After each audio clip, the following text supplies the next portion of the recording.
अनिल परब.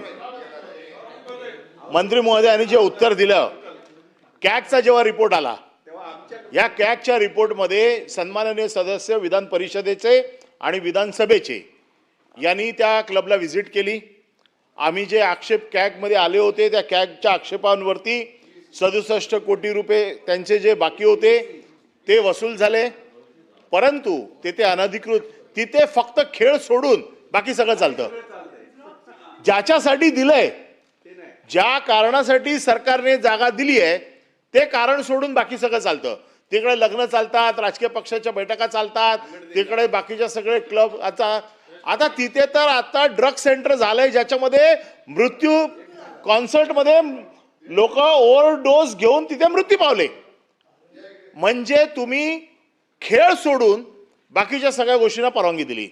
कॅगचा ज्या वेळेला रिपोर्ट आला आणि ज्याच्यावरती चर्चा झाली तेव्हा लोकलेखा समितीने एकमुखी निर्णय केलाय की जोपर्यंत याच्या व्हायोलेशन सगळ्या मिटत नाही, रेग्युलराइज होत नाही, तोपर्यंत खेळाच्या ऍक्टिव्हिटी सोडून बाकी सगळ्या ऍक्टिव्हिटी बंद करा.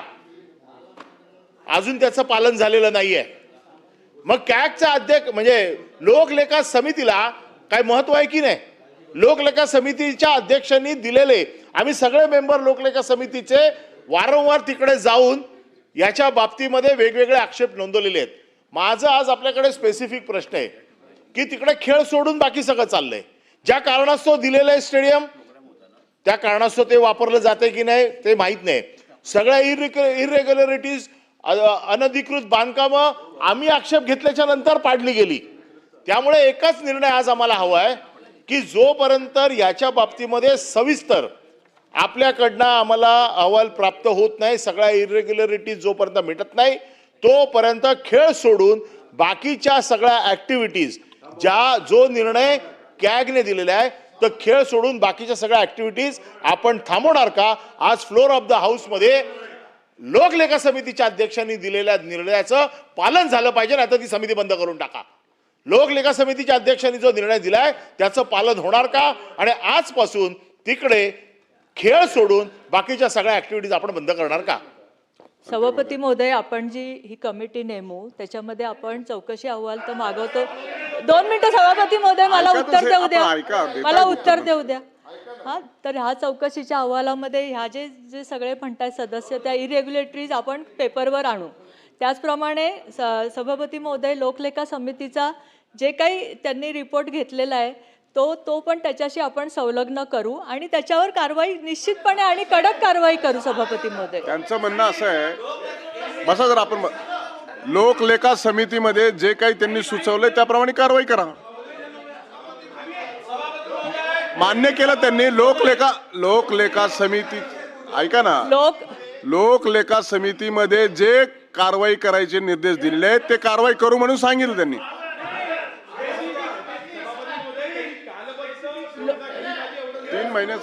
सभापती महोदय, लोकलेखा समितीचा जो अहवाल आहे त्याप्रमाणे कारवाई करू असं मी म्हटलं. तोपर्यंत चौकशी समितीचा पण जो अहवाल येईल त्याच्यावर पण कडक कारवाई केली जाईल. मला असं वाटतं आपण जरा बसा. मंत्री महोदयांनी अतिशय स्पष्टपणे उत्तर दिलेलं आहे.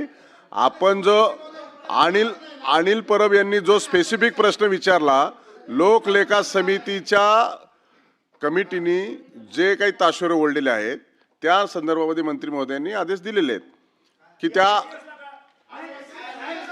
ऐका तसंही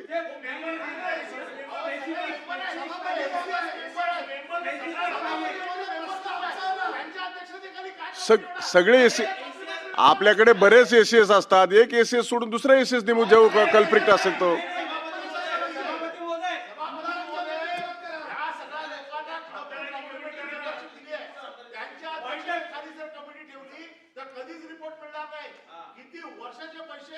लोकलेखा समिती अडून बसली म्हणून ते वसूल झाले. आणि आता जर तुम्ही यांच्या समोर एसीएसच्या समोर जर कमिटी नेमली, हे सगळे तिकडे मेंबर आहे, तुम्ही काय त्यांच्या अध्यक्षतेखाली तुम्ही त्यांची चौकशी करणार? म्हणून आजपासून पहिले ऍक्टिव्हिटीज बंद करून टाका, बाकी सगळं बरोबर होऊन जाईल.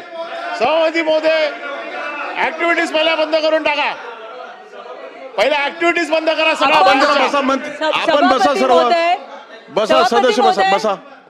हा सभापती निरंजन नावकडे महोदय, बसा, जी प्रसाद लाड कमिटी बसा. येते, अनिल परब जी बसा अहवाल आपण जरा. देते, सदस्यांना हे पूर्ण ज्ञात आहे, जी अहवाल देते तो अहवाल कसा स्वीकारायचा याचा पूर्णपणे निर्णय हे कॅबिनेट करतं किंवा मुख्यमंत्री साहेब करतात. त्यामुळे चौकशीचा अहवाल ACS कडनं येतोय तो चुकीचा आहे का बरोबर आहे हे नंतर ठरवलं जाईल. सभापती महोदय, आत्ता जर आपण मध्ये disturb करू नका, ऐकतच नाही. चौकशीच्या अहवालासाठी जी समिती नेमतोय त्याचा अहवाल आल्यानंतर आपण तो अहवाल तसाही कॅबिनेट समोर आणतो. तो कशा पद्धतीत स्वीकारायचा सभापती महोदय तो कॅबिनेटचा निर्णय असेल. सभापती महोदय, आम्ही तुम्हाला सांगतो, आम्ही मेंबर आहे, आम्ही कमिशनरच्या ऑफिसमध्ये मीटिंग घेतली महानगरपालिकेत, सर्वांनी एक लोकांना सांगितलं खेळाचा कार्यक्रम चालू राहून बाकी क्लोज करा. सभापती महोदय, कमिशनरने सांगितलं की मी आपण जरा सदस्य खाली बसा. मंत्री महोदयांनी स्पष्टपणे सांगितलंय की लोकलेखा समितीचा जो अहवाल प्राप्त झालाय आणि जे काय निर्णय आलाय, जो आदेश जो काय आलाय त्याच्यानुसार कारवाई करतो म्हणून मंत्री महोदयांनी सांगितलंय. आता मला असं वाटतं की त्यांनी सांगितलं की खेळ सोडून सगळं चालतं, ते देखील मंत्री महोदयांनी सांगितलं की त्यानुसार तपासणी करून त्याच्यावर कारवाई करू. आणि म्हणून माझं काय मत आहे की आपण जे सांगितलंय हे खरं मानून त्यांनी तातडीने कारवाई करायचं ते देखील सांगितले. मला वाटतं की हे गोंधळाची आपण म्हणून मला असं वाटतं आपल्या भावना तीव्र आहेत. मंत्री महोदयांनी अतिशय स्पष्ट उत्तर दिलेलं आहे. फक्त आपण गोंधळ करू नका. मंत्री महोदयांनी स्पष्टपणे उत्तर दिलेलं आहे आणि नाही काही झालं तर माझ्या दालनामध्ये आपलं जर समाधान झालं नाही तर माझ्या दालनामध्ये बैठक करू. प्रश्न क्रमांक 4 सुनील शिंदे. आम्ही लोकल आहोत याच्या सभापती महोदय नाही, माझा प्रश्न वेगळा आहे. सभापती महोदय, या प्रश्नाच्या अनुषंगाने, कारण मी तिथला स्थानिक आहे, या प्रश्नाच्या अनुषंगाने लोकलेखाचे जे मेंबर होते आपण त्याचे पाच मेंबर यांचे आमदारांचे घेऊ. ठीक आहे, आता नाही बसा. झालं ना झालं. प्रश्न क्रमांक 4 विचारा. थोडस या सभागृहात त्याच्याबद्दलची समिती नेमली ऑलरेडी 3 मागच्या अधिवेशनात ऑलरेडी नेमली आहे 3 महिन्यापूर्वी.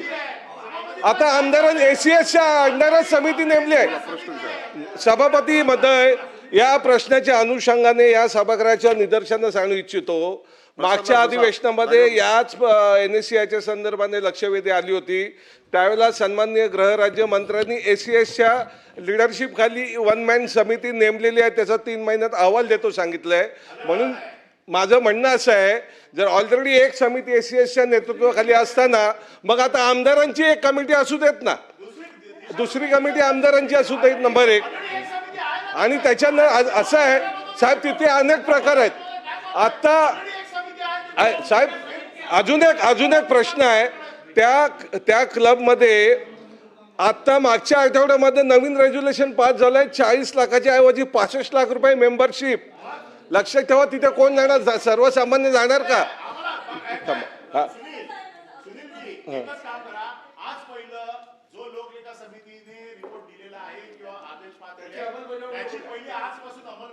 सांगितलं ना हो म्हणून.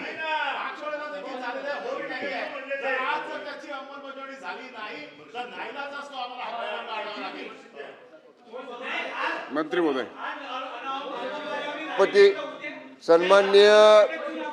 सन्मान्य सभापती महोदय, या सभागृहातल्या सर्व सन्मान्य सदस्यांच्या विशेषतः NSCIच्या क्लब संदर्भातल्या तीव्र भावना लक्षात घेता जे मुद्दे उपस्थित झालेले आहेत, माननीय राज्यमंत्री महोदयांनी जे या ठिकाणी आता आपल्या समोर मान्य केलेलं आहे, या सगळ्या संदर्भातली एक बैठक अधिवेशन झाल्या या विभागाचा प्रभारी मंत्री म्हणून 15 दिवस ऐका ना 15 दिवसामध्ये आपण बैठक लावू.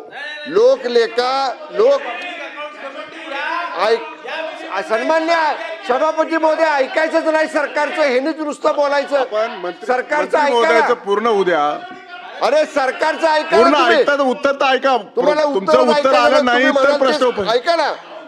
अरे उत्तर सन्माननीय सभापती महोदय, मला वाटतं लोकलेखा- की या प्रश्नाच्या आडून काहीतरी वेगळाच प्रकार दिसतोय. लोक हा कारण प्रश्न उत्तर पूर्ण येताना सुद्धा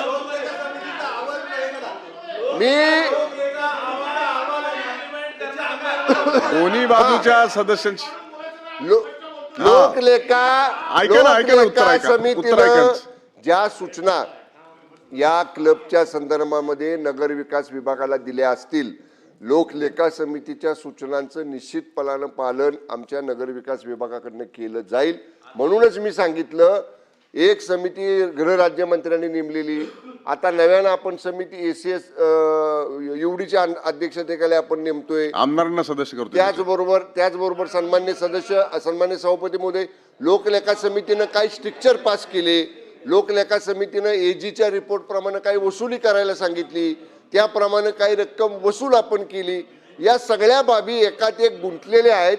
म्हणून मी म्हटलं ही समिती स्वतंत्र काम करेल. सन्मान्य सदस्यांचं या संदर्भातलं जे तीव्र मत आहे त्या बाबतीत मी स्वतः माझ्या दालनामध्ये बैठक घेतो, क्लबच्या अधिकाऱ्यांना बोलवतो, UDच्या अधिकाऱ्यांना बोलवतो. आवश्यकता पडली तर जे लोकलेखा समितीचे या सभागृहातले सदस्य आहेत त्या सर्व सन्मान्य सदस्यांना बोलवतो. कुठेही कुणाला पाठीशी घालायचा प्रश्न नाही. जर चुकीचं चाललं असेल आणि लोकलेखा समितीसारखी सगळ्यात उच्च समिती आपल्या या विधिमंडळाची जर काही ताशेरे ओढत असेल तर त्याचं पालन करणं ही सरकारची जबाबदारी आहे. सरकार त्याचं पालन करेल.